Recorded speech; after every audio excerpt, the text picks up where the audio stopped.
pernah bercita-cita di negara akhirat bahawa dikembalikan ke dunia, dibunuhkan kali yang lain. Karena raya barang yang kala dia akan yang barang dibuat fahlah syahid. Raya wala syahid. Jadi ingin undi belam, jangan perang lam, mati lam dalam peperangan.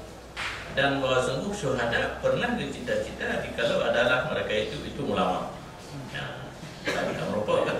Dumnan karaya fahlah syahid ada je undi belam, perang lam, nak lelam tapi na yang gak anggap rendah.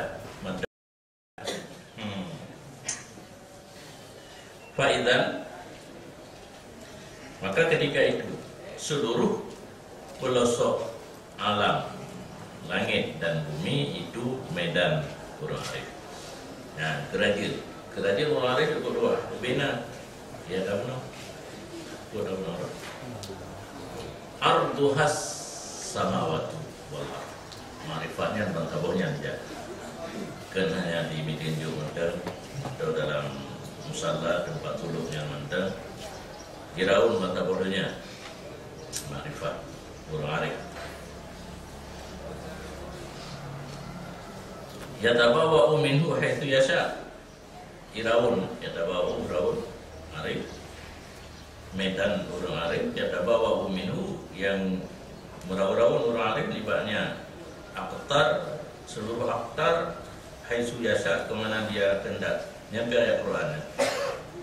Yatabawa'u dapi idih minal jannati haitsu yasha min ghairi hajatin ila ayyataharraka ilaiha bi jismi wa syakhsi. Daripada tidak perlu kepada bahwa bergerak ianya orang arif kepadanya aktar dengan jisimnya dan syakhsnya. Kalau orang arif dunianya terus kerja apa yang kerja tapi kenapa yang kerja? Anda ingat undang lagi malaikat malik maut kalau kita tabak dunia duit ke kenapa aku beda kerja lagi acak nyawa orang ke anak kan dia tanya kan taraba juga tabaknya berki kan tu tercau tabaknya untuk kerupuk kan tu tercau tabaknya garing telada kan tu tercau ya kan menang ke orang arif keadaannya dengan dunia yang kemana luah marifat langit dan bumi. Artinya kekuatan orang arif dia teraba orang galak, dia kerja orang galak tanpa kerja, dia kerja terus orang galak yang dalam pelosok langit dan bumi tanpa payah kerja.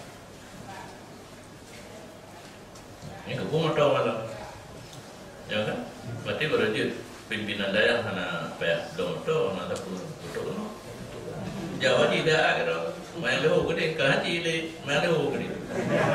Ya masih larang roji, masih larang pun ada aman wahabi dan krimu. Insyaallah.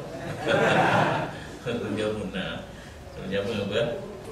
Anak kemayang mayang warak. Mana yang pula kemuskilan lewatnya, kipan kita mayang warak, nak leho gede itulah. Maka kita dah udah kerja. Anak mau katanya dia ajak ada leho ino gede, dia sama yang leho gede ulah leho. Kepunyaan yang dipermasalahkan gimana? Sebab banyak hebatnya keramat kan?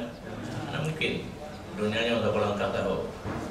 Yang nak kitab tulisan tangan Abu Natah Kumbah Pak Ahmad Dewi itu Pak tu naik terima lipat dunia. Nah yang kadar satu langkah. Nah yang kadar heuroja dan segala.